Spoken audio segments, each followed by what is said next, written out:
Hi, Facebook family. This is Amy Karen Johnson. I thought this week I would try reading my class post. I don't know if all of you are aware of this, but the reason I sign all my class posts as Amaelaji is because when I create those class posts, I am channeling more of my higher self. So my higher self's name is Amaelaji. So here it goes. Hope you like it. Class 4, Balance. Throughout time on planet Earth, the history of masculine and feminine has been filled with high points and low points, separation and unity, balance and imbalance. In the greatest number of cultures, the feminine principle has been associated with nature, cycles, and extremes such as birth and death, whereas the masculine principle has been associated with action, bursts of power, and clarity. One particular imbalance occurred around the time of the Industrial Revolution. Prior to this time, most people still respected, sometimes because they had little choice, in the power of Mother Earth, her rhythms, and the way these were reflected in women's bodies, at least to a much larger degree than what followed. Actually, not just the way Mother Earth's rhythms were reflected in women, but the way the feminine principle was reflected everywhere and in everyone. Men, women, children, animals, all beings, and plants too. It isn't that there weren't people who treated women, girls, and other expressions of the feminine as objects before that. They did. It's just that all cultures were still more dependent upon nature and respect for her cycles. Still. So there was more reverence for that principle still around. Once the Industrial Revolution occurred, the masculine mind began to believe in earnest that he might have power over nature and not have to heed her cycles so much anymore. There was good that came from this, don't get me wrong. I don't mean to disparage men or development. I only wish to discuss the ramifications of losing balance and how we are all impacted, we of all sexes. One of the paradigms that illustrates this effect comes from the download that Ra received about human design. For many weeks now, I have included the wheel depicting astrological transits with the human design chart in the center of my posts. This week, I want to focus more on the chart itself via my chart. There are two triangles in the lower part of the graph, one on the right and one on the left. If you visualize it as a person looking out toward you, it's flipped. The one on the right represents the person's left side, and the one on the left, vice versa. These centers represent a split that, according to Ra's download, occurred as part of our evolution around the time of the discovery of Uranus in 1781. They are figuratively a left and right-hand side of the solar plexus. The one on the person's left side represents the emotional center, and on the person's right side is the center of intuition.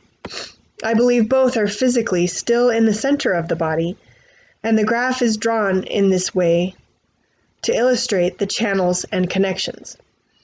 As you can see, both of mine are defined or colored in. If you would like to see your chart, you may obtain one for free at many sites, including humandesignamerica.com/chart. Your birth chart represents the codes that you were born with, as well as your sensitivities, represented by the centers that are white. The solar plexus has always been associated with power as a chakra. But I believe this split in power represents the feminine aspect of power on our left side, right side as you look at the chart, remember, and masculine aspect of power on our right sides. This development in our evolution, if Ra's information is correct, would have also happened around the time of the Industrial Revolution.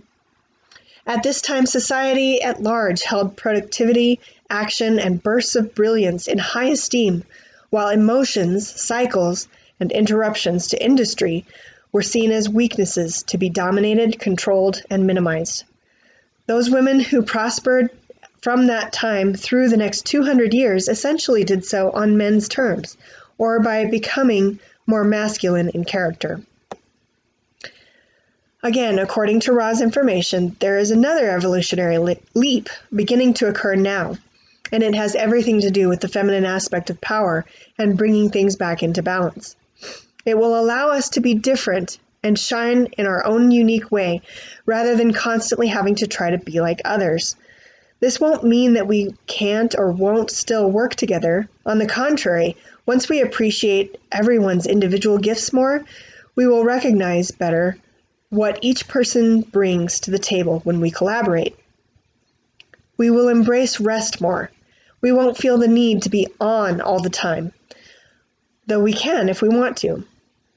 But perhaps most importantly, we will gain a greater appreciation for emotions.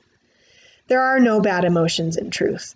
Only the repression of them can be bad. When we allow ourselves to feel our emotions, even when it takes some time, they no longer have the ability to cripple us. You may recognize or have heard the word emotion has at its root motion, or to move. We have to feel them, see them, maybe even examine them a bit to let them move through. As I'm working through some grief still, I'm finding that the key is to find all the good that I experienced and to find a way for it to live on in me. But if I had tried to stuff it down, this grief, and soldier on instead, I truly believe I would have had a breakdown at some point. Breakdowns can be the wake-up call we need sometimes, but if we can work through these things in healthy ways sooner, they don't have to be so dramatic. As we are in the midst of winter in the Northern Hemisphere, and certainly in Colorado, this part of the yearly cycle calls for slowing down anyway. It echoes the melancholy that we can feel from time to time. It can be a valuable time for reflection. First and foremost, it is a time to treasure the simple pleasures that are nearest and dearest to our hearts. Find the things that make you smile. Don't forget to look at those aspects that are non-physical too. When things are dormant and dark, that's when the brightness of spirit becomes most evident. Namaste.